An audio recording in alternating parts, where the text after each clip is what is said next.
Hello everyone. जो हमने कल टॉपिक किया था वर्ण विचार, उसका हमने दो पार्ट्स में डिवाइड किया था। उसे पहला था स्वर, सेकंड था व्यंजन। हमने कल स्वर किए थे। स्वर हिंदी में 11 थे और व्यंजन 41 और 11 टोटल किए 52। ये थे हमारे वर्ण। ठीक है, आज का जो अगला पार्ट है वो है व्यंजन। आज हम व्यंजन पढ़ेंगे। तो ठीक है, पहले देखते हैं कि व्यंजन होते क्या है। व्यंजन क्या होता है? जिन ध्वनियों के पूर्ण उच्चारण के लिए स्वरों की सहायता ली जाती है उन्हें हम व्यंजन कहते हैं। व्यंजन स्वर आपको पता था 11 थे। कौन कौन से? अ, आ, ई, उ, ए, ऐ, ओ, औ। ऋषि भी थी, है ना। इन्हें तक कहा था स्वर। तो ये कह रहा है कि जिन ध्वनियों के पूर्ण उच्चारण के लिए स्वरों की सहायता ली जाती है उन्हें व्यंजन कहते हैं। जैसे मान लो क है, क में किसकी आवाज आ रही है, किसकी ध्वनि आ रही है? क, अ की। क में अ की आवाज आ रही है, इसीलिए कहा जाता है जिन ध्वनियों के पूर्ण उच्चारण के लिए स्वरों की सहायता ली जाती है उन्हें व्यंजन। आप बोल के देखो, सभी में स्वरों के साउंड आएंगे। ख, अ की ध्वनि आ रही, ग, घ में भी अ की, ड़, अ। लेकिन अगर स्वरों को बोलते थे तो उसमें कोई भी ध्वनि नहीं आ रही थी, जैसे कि अ, आ, ई, उसमें सिंगल साउंड था। और इसमें डबल है, क, ख, च, ट, त। इस तरह बोल के देखेंगे तो इनमें स्वर आएंगे। इसीलिए कहा गया है कि स्वरों की सहायता ली जाती है उन्हें हम व्यंजन कहते हैं। बहुत सारी बुक्स ऐसी भी हैं जिसमें व्यंजन की टोटल जो मात्रा है वो 44 दे रखी होगी, है ना। किसी में पूरे वर्ण 58 दे रहे होंगे। उसमें क्या किया जाता है कि जो ये हम डिवाइडेशन करते हैं व्यंजनों का, ये सभी टोटल कर देते हैं तो 44 या 48 के अब हम चला जाता है इसका स्कोर। लेकिन हमें याद रखना है कि स्वर तो होते हैं 11 और व्यंजन होते हैं 41 और टोटल वर्ण होते हैं 52। ठीक है, ये सभी क से लेकर म तक ये हुए व्यंजन। यह भी व्यंजन। श है भी, डै डै, क्ष त्रै ग और श्र। और ये जो अरबी वाले, जिनमें याद रखना है जिनमें बिंदियां लगी होती हैं वो अरबी के शब्द होते हैं, वर्ण होते हैं, अक्षर होते हैं। और ये वाले दोनों मिला के इनकी संख्या हुई 41। ठीक है, तो ये थे हमारे व्यंजन। याद रखो, जो पहली लाइन होती है, देखो क, ख, ग, घ, ड़, जो ये पहली लाइन वाले व्यंजन हैं। और जो स्वर जो हमने किए थे ऐसे लेकर औ तक, वो सभी स्वर और विसर्ग। विसर्ग मीन्स जिन शब्दों के पीछे विसर्ग लगाओ, जैसे लिखें पवन। किसी भी शब्द के पीछे अगर ये विसर्ग लग जाता है तो पूछ ले कि ये कौन से वर्ग के व्यंजन है, तो हम क्या कहेंगे? कंठ वर्ग के व्यंजन है। तो उसमें हम कंठ वर्ग क्लिक करेंगे। यहां से समझ आ रही है ना, क से लेकर ड़ तक और सारे स्वर और विसर्ग, इन्हें हम कंठ वर्ग व्यंजन कहेंगे। ठीक है, ये आपको याद रखना पड़ेगा। जो पहली लाइन है क से कंठ वर्ग है। सेकंड देखो च, छ, ज, झ, अण और य और श, ये सभी मिलके ये वाली लाइन को हम तालव्य वर्ण कहेंगे, तालव्य वर्ण। ठीक है, ट, ठ, ड, ढ, अण, ल और स, ये मूर्धन्य वर्ण कहे जाएंगे। ठीक है, ट, ठ, ड, ढ, न, ये लाइन मूर्धन्य वाली हो गई। ठीक है, और त, थ, ध, ध, न, उ और बड़ा उ, ये सारी जो वर्ण है ये दंत्य वर्ण या व्यंजन कहे जाएंगे। ठीक है, फिर देखो प, फ, ब, भ, म और व, इन सारे वर्णों को हम ओष्ठ्य व्यंजन कहेंगे। ठीक है, यहाँ तक याद रखना, क वाला वर्ग जो कंठ्य वर्ग हो गया, च वाला तालव्य वर्ग हो गया, ट वाला मूर्धन्य हो गया और त वाला दंत्य हो गया, प वाला औष्ठ्य हो गया। ठीक है, और फिर देखो य, र, ल और व, ये कौन से व्यंजन कहलाएंगे? अंतस्थ व्यंजन। ठीक है, क्वेश्चन इसी तरह बनते हैं, कोई 4 ऑप्शन में दे देगा कि इनमें से अंतस्थ व्यंजन कौन कौन से होते हैं। अंतस्थ व्यंजन बताइए। ठीक है, तो ऑप्शन में दे देगा य, श, ल, म। तो आपने क्या करना है, यहां से देखना।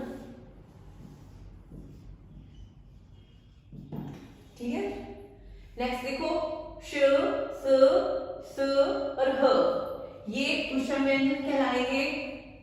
न, ल, स वर्तस्य ध्वनियां या वर्तस्य व्यंजन कहलाएंगे।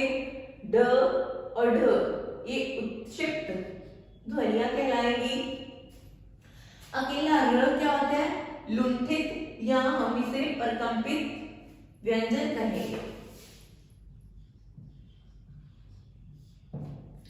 इसके आगे देखो ल को हमेशा पशर्विक ध्वनियां कहेंगे या पशर्विक वर्ण कहेंगे, पशर्विक व्यंजन कह लो, जो मर्जी। ठीक है, ल हो गया पशर्विक और ज जिसके पैर में बिंदी, फ ये आगत वर्ण है।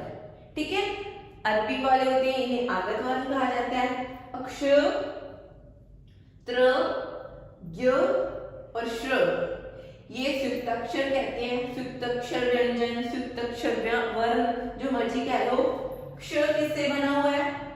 क और श से, दो से मिलकर बना होने के कारण सुक्ताक्षर हुए। त्र देखो, त प्लस र, त्र सुक्त हुआ। य, ज प्लस अन से मिलकर य बना है। श्र, श प्लस र से मिलकर श्र बना है। ये सभी हुए सुक्त अक्षर। इनकी संख्या भी पूछ सकते हैं कि कितनी होती है, तो इनकी संख्या 4 होती है। ठीक है, आप ये कंफ्यूज मत हो जाना कि ये भी तो 2 अक्षरों से, 2 वर्णों से मिलकर बना है। नहीं, इसमें हमेशा स्वरों की ही आवाज आएगी। जैसे क, अ की आवाज आई, च, अ की आवाज आई, ड, अ की आवाज आई, ध, अ की आवाज आई, म में भी, है ना। इनमें तो स्वरों के साउंड निकलते हैं, इसीलिए हम इन्हें व्यंजन कहते हैं। लेकिन यहाँ पे देखो दोनों अलग अलग वर्ण हो रहे हैं। जैसे क भी अलग है, श भी अलग है। कहाँ गया मेरा? ठीक है, क और श से मिलकर श, त और र से मिलकर त्र, ज और न से मिलकर ज्ञ, श और र से मिलकर श, ये हुए सुक्त अक्षर। अब देखो नेक्स्ट क्या है? अनुनासिक या बिंदी कह लो और विसर्ग, इन दोनों को पूछा जाए देकर या किसी भी शब्द में भी पूछ सकते हैं। कोई शब्द दे दिया जिसके ऊपर बिंदी लगी हो या जिसमें विसर्ग लगा हो, तो पूछ सकते हैं कि ये कौन से व्यंजन कहलाते हैं। तो हमने उन्हें क्या कहना है? ये अयोग्य व्यंजन कहे जाते हैं। ठीक है, ये तो हुए हमारे स्वर, सॉरी व्यंजन। यहाँ पे हमारे व्यंजन कंप्लीट होते हैं। क वर्ग वाले क्या थे? कंठ्य वर्ग। और इसमें क्या थे? स्वर और विसर्ग, इन्हें कंठ्य व्यंजन कहे गए थे। तालव्य में च वाली लाइन और यश, मूर्धन्य में ट वाली लाइन और लस, दंत्य में त वाली लाइन और उ, औष्ठ्य में प वाली लाइन और व, और अंतस्थ में य, र, लव, कुशम श, श, श, नलस में वर्तस्य ध्वनियां थी, नलस को वर्तस्य ध्वनियां कहेंगे। ड, ढ उत्क्षिप्त ध्वनियां, र लुंठित या प्रकंपित व्यंजन, ल पाशर्विक, ज फ आगत के वर्ण थे, अक्षर त्र, ज्ञ और श्र सुक्त अक्षर थे और बिंदी और विसर्ग अयोग्य व्यंजन। यहाँ पे हमारे व्यंजन तो कंप्लीट हुए, लेकिन एक बात हमें और सीखनी होगी। जो ये क से लेकर म तक वर्ण है, इन्हें हम स्पर्शी व्यंजन कहेंगे। इस पे भी क्वेश्चन बनते हैं कि स्पर्शी व्यंजन कितने होते हैं। अगर मात्रा पूछी जाए तो 25, अगर पूछा जाए कि क से लेकर म इन्हें कौन से व्यंजन कहा जाता है, यहाँ से उठा के कोई भी एक व्यंजन का नाम दे देगा और आपको फिल करना होगा स्पर्शी व्यंजन। ठीक है, क से लेकर म तक स्पर्शी व्यंजन होते हैं। इसके बाद देखो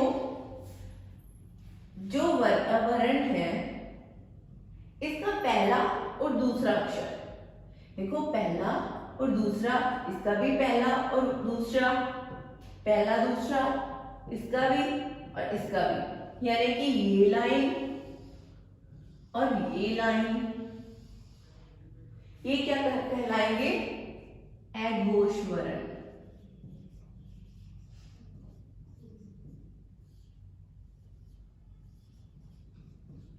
सेकंड देखो, ये पहली लाइन कर लो, इजी रहेगा, इसे सेकंड, इसे थर्ड, फोर्थ, फिफ्थ, ये लाइन, ये लाइन और ये लाइन, इन्हें हम शघोष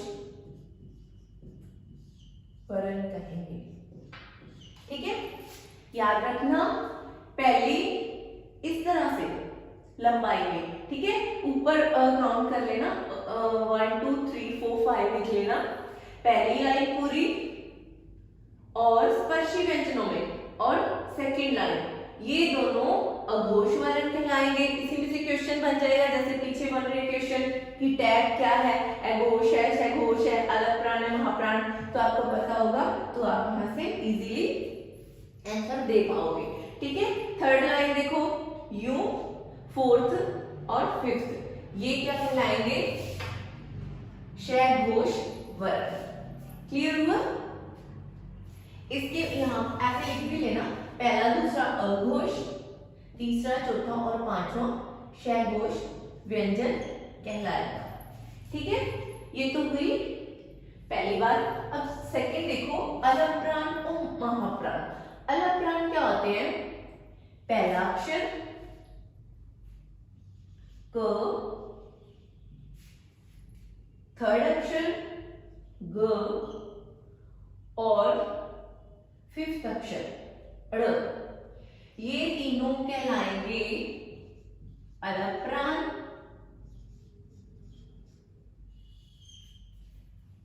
कौन कौन से, पहला हुआ, जैसे कि इसे हम रब करें, पहला, तीसरा और पांचवा।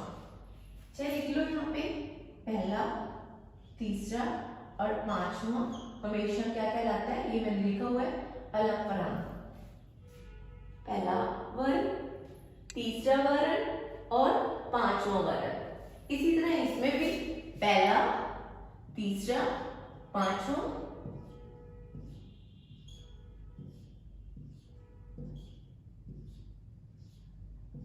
ठीक है, जिन पे मैंने गुण का निशान लगाया ये अलप्राण होते हैं। ठीक है, पहले आप लिख लेना, पहला, तीसरा, पांचवा, ये वाले हुए कौन से, अलप्राण।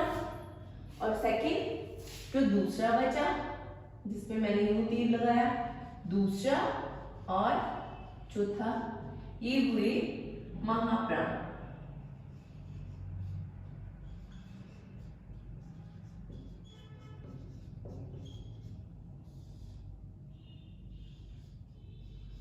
ठीक है, दूसरा, fourth, second, fourth, second, fourth. Clear हुआ? लिख के पहला, तीसरा, पांचवा,